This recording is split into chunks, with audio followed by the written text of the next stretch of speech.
Ketika semua usaha sudah dijalankan, semua upaya sudah dikerahkan, tetapi belum juga memberikan hasil yang diinginkan, apa yang harus Anda lakukan? Sadar Kaya, karya Mardigu WP. Prakata, hanya sedikit manusia yang mempercayai buku ini. Setidaknya pada awalnya, berani bertaruh. Buku ini menjawab banyak pertanyaan penting dalam sejarah umat manusia dalam mencari kemakmuran. Untuk sebagian orang, jawaban tersebut akan sangat menggetarkan. Bahkan tidak ada mirip-miripnya dengan pengetahuan yang telah ada atau yang biasa Anda dengar sebelumnya. Buku ini akan mengubah pandangan dan pemahaman Anda selama ini tentang materi dan kemakmuran. Saat ini banyak dari kita yang sedang mengalami krisis kemakmuran, krisis kepercayaan, dan tertekan masalah ekonomi. Namun jika dirunut lebih dalam lagi, semua itu terjadi karena pemahaman akan materialisme yang selama ini dipegang umat manusia bertolak belakang satu dengan yang lainnya. Tapi sesungguhnya, bisakah krisis keuangan dan kesulitan ekonomi itu dihentikan? Saya tahu bahwa Anda juga tahu. Jawabannya adalah bisa. Yang menjadi pertanyaan adalah, apakah Anda tahu apa yang sebenarnya Anda inginkan? Baca buku ini lebih dari sekali. Saya juga mengajak Anda membacanya dari awal hingga akhir, kemudian mengulangnya per bagian. Buat catatan kecil di beberapa bagian yang kosong. Ujilah. Kebenaran yang sejati adalah kebenaran yang teruji, bukan? Baca buku ini dengan santai, kemudian ulangi lagi. Anggap saya ada di samping Anda, sebagai sahabat yang menemani Anda dan berbagi rahasia kecil ini kepada Anda. Bacalah buku ini dengan hati, tapi gunakan lebih dari satu hati. Hati-hati, banyak informasi dalam kehidupan ini, terutama dalam mencari kemakmuran, menjadi tidak akurat setelah Anda membaca buku ini. Itulah jawaban mengapa dunia sekarang dalam bahaya yang sangat besar. Karena kemakmuran seakan tidak bisa didapat oleh semua orang, hanya oleh segelintir orang yang kebetulan bernasib baik untuk mendapatkannya. Pilihan ada pada Anda. Siapkah menulis sejarah baru Anda? Bab 1. Otak sama, nasib beda. Ketika berbicara soal kemakmuran, prosperity consciousness atau kesadaran kaya selalu menjadi hal pertama yang saya bahas. Kata-kata ini menekankan bahwa cara otak bekerja adalah pilihan. Jadi, bagaimana Anda bisa memprogram otak Anda untuk menjadi orang kaya, Andalah yang menentukan. Artinya, kaya itu pilihan. Ini sekilas fakta tentang otak. Bangsa manapun di dunia, ukuran otaknya, baik ukuran panjang syarafnya, ukuran pengantar kimia dalam otaknya maupun sensornya, semuanya sama. Kecepatan kemampuan berpikir yang oleh sebagian orang disebut IQ juga tidak berbeda jauh. Intinya, kemampuan menyimpan datanya sama. Jika manusia diibaratkan sebagai komputer, anggap saja otak itu hardware-nya dan semuanya sama.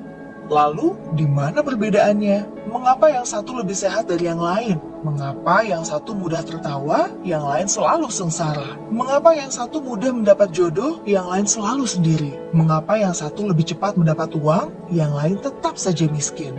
Ada sebuah fakta, jika saya menyebutkan 375 nama orang, kemudian hartanya digabungkan semua, itu nilainya sama dengan kekayaan 3 miliar umat manusia.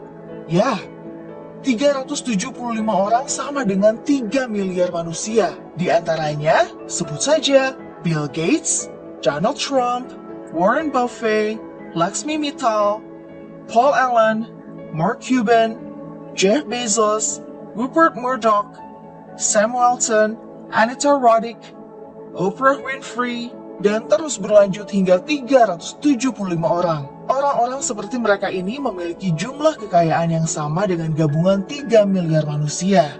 Jadi kesimpulannya, otaknya sama, nasibnya beda. Nasib, ini batu sandungan pertama. Ada sebuah sistem pada manusia yang namanya belief system atau sistem keyakinan. Ini ditanam di subconscious atau alam bawah sadar seseorang. Jika sudah ditanam di posisi ini, untuk mengubahnya perlu teknik khusus. Kalau menggunakan cara biasa, tak akan pernah berubah. Misalnya kebiasaan merokok. Maaf, saya mengambil contoh merokok karena mudah dipahami. Saya tidak merokok, tetapi saya bukan anti orang perokok. Prinsip saya, merokok itu baik, tidak merokok lebih baik. Itu hanya sebuah pemahaman dan pengambilan posisi dalam melihat sesuatu. Kembali ke merokok sebagai contoh. Dalam iklan televisi secara vulgar ditulis, merokok bisa menyebabkan kanker, gagal janin, penyakit paru-paru, dan lain sebagainya. Apakah dibaca oleh setiap perokok? Ya, namun apakah mereka lantas berhenti merokok karena takut akan peringatan itu? Tidak juga. Mengapa? Inilah kerja otak. Otak conscious yang menguasai informasi pengetahuan hanya menguasai 12% dari sebuah tindakan. Subconsciousnya 88%. Informasi tadi hanya menempel di conscious, tidak menjadi gerak. Karena dalam database otak, subconsciousnya menyatakan merokok itu nikmat. Jadi itulah yang terus dilakukan. Subconscious lah yang berkuasa. Sekarang kita kembali ke prosperity consciousness. Kesadaran kemakmuran, IQ kaya, tulang kaya, balung sugih, atau apapun itu. Bagi Mind Master atau sang pemilik otak, ini semacam software. Jadi, 375 orang kaya memiliki software ini, sedangkan 3 miliar yang lain hanya memiliki hardware-nya, tetapi tidak memiliki software ini. Bisa menerima? Masih berat?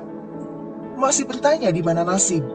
Ya, ini pertanyaan kecil dari kelompok besar. Ini pertanyaan saya pula. Saya mengalami jalan kehidupan yang turun naik seperti gelombang laut selagi badai. Saya pernah memiliki materi berlimpah, tetapi 3 tahun kemudian tinggal di rumah kontrakan dengan masih menanggung utang besar.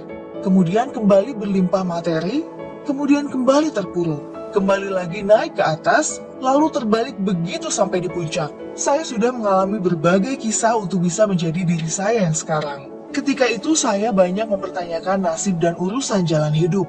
Hingga akhirnya, saya memutuskan untuk belajar dan mencari kemanapun untuk mendapatkan jawaban dari pertanyaan saya yang terbesar.